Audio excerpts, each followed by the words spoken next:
Ukraine's top general has just revealed why Russia is panicking right now. Turns out Russia is burning, and there's nothing they can do about it. The truth is Ukraine has taken the war into the heart of Russia itself. In an intense wave of drone strikes, they're targeting everything: oil refineries, production plants, transport hubs, military bases, trains and planes. Nothing is off limits. And Russia is crumbling under the relentless attacks. The damage is staggering. Between January and May 2025 alone, Ukraine has inflicted more than $10 billion in damage inside Russia. And get this, all of it with drones. No tanks, no rocket launchers, just tiny drones causing huge chaos. So let me explain what's really happening here. At a June 21st press conference, Ukraine's commander-in-chief, General Oleksandr Syrskyi, dropped some serious revelations. About $1.3 billion accounts for direct physical destruction. Think military hardware, refineries, rail systems. But the real eye-opener is the other mind-blowing $9.5 billion. That's the indirect damage. It's the delays, the logistical bottlenecks, the rerouted supply chains, the crippled operations. You know those drone strikes on Russian trains? Yeah, they don't just damage the rolling stock, they halt critical transport lines. Troops, ammo, food, they all get delayed on their way to the front. And that, my friends, is where the big bucks come in. The ripple effects, the knock-on delays that cripple Russia's war machine. Here's something else to chew on. According to General Syrskyi, Ukraine's drone attacks are no accident. They're part of a deliberate strategy. The goal is to weaken and slow down Russia's military-industrial complex. Let me tell you, it's working brilliantly. And trust me, those drones aren't breaking the bank. It's like an invisible hand reaching into Moscow's financial heartland and squeezing the life out of it. How does Ukraine do it? The combination of precision strikes and sheer audacity. Their economy is hemorrhaging billions. Their military is demoralized, and their president is trapped in a web of his own making. In the face of this looming disaster, what will Putin do? Will he double down, lash out, or seek a way out? Stay tuned, because the plot thickens every day. They're targeting Russia's energy infrastructure, transportation networks, and strategic industries. It's a carefully orchestrated campaign designed to cripple Russia's economic backbone. And the numbers don't lie. Between the start of the full-scale invasion in February 2022 and June 2025, Ukraine has dealt a staggering blow to Russia's economy, inflicting damage worth $22 billion. But that's just the tip of the iceberg. The true extent of Ukraine's economic warfare remains hidden, shrouded in secrecy, and buried in reports.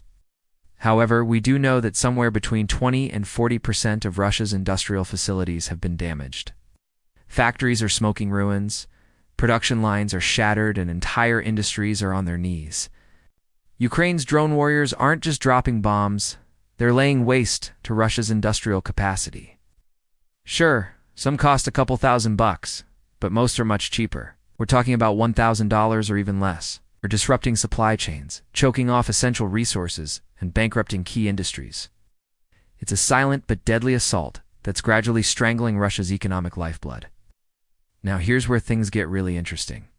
Despite the mounting losses, Putin is in a tight spot. He can't afford to pull out. Retreating would be seen as a defeat, a betrayal of his nationalist ambitions. Plus, Russia's economy is hanging by a thread. It's teetering on the edge of a recession, with inflation skyrocketing and investment drying up. So Putin is stuck between a rock and a hard place. He needs to keep fighting, but he's bleeding cash faster than a wounded bull elephant. And that's exactly where Ukraine's drone warfare comes in. It's like they've read Putin's mind. Ukraine's drone campaign is milking the economic crisis, turning every drone strike into a financial nightmare for Putin. As the attacks intensify, the pressure on Putin's regime will only grow. His options will dwindle, and the stakes will soar. And here's the best part. Ukraine's drone warfare isn't just a temporary annoyance. It's a long-term investment in Ukraine's future. They're building a formidable drone industry at home, churning out advanced models like the Taloka TLK series. These underwater drones are a game-changer, capable of wreaking havoc in Russian ports, naval bases, and underwater installations. And the timing couldn't be better. With Western support waning, Ukraine needs to step up its game. And that means unleashing the full force of its drone arsenal. As Ukraine steps up its drone warfare, Russia's vulnerability grows. Putin's dreams of crushing Ukraine are turning into a costly mirage. And the longer this war drags on, the deeper Russia's financial quagmire becomes. Now consider the cost of Russia's advanced air defense systems. They range from $25 million to over $100 million. Every drone Ukraine takes down represents a potential loss for Russia. That's not even counting the upkeep costs. Air defense systems require constant maintenance, upgrades, and training. They're not just sit-and-forget machines. So imagine how much it costs to keep those systems running day in and day out. Now throw in the cost of maintaining fighter jets, pilots, and ground crews, and you start to see the financial strain on Russia.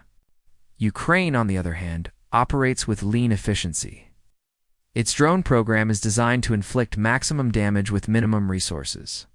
They're hitting the bullseye every time and making every dollar count. In fact, Ukraine's drone makers are gearing up to churn out 3,000 units a month by the end of 2025. That's a drone production line rivaling the assembly of cars. Guess what? Each drone is packing a punch. They're loaded with high-quality cameras, powerful motors, and cutting-edge sensors. These drones aren't your off-the-shelf hobbyist toys. They're precision instruments of war. Each one is designed to gather intel, deliver ordnance, or disrupt Russian operations. And here's the cherry on top. Many of these drones are solar-powered. They can loiter in the sky for days, even weeks at a time. No need for frequent battery changes or drone swaps. These drones stay in the air until their mission is accomplished. Now, have you ever wondered why Ukraine's drone warfare strategy is so devastating to Russia? It all boils down to one simple fact.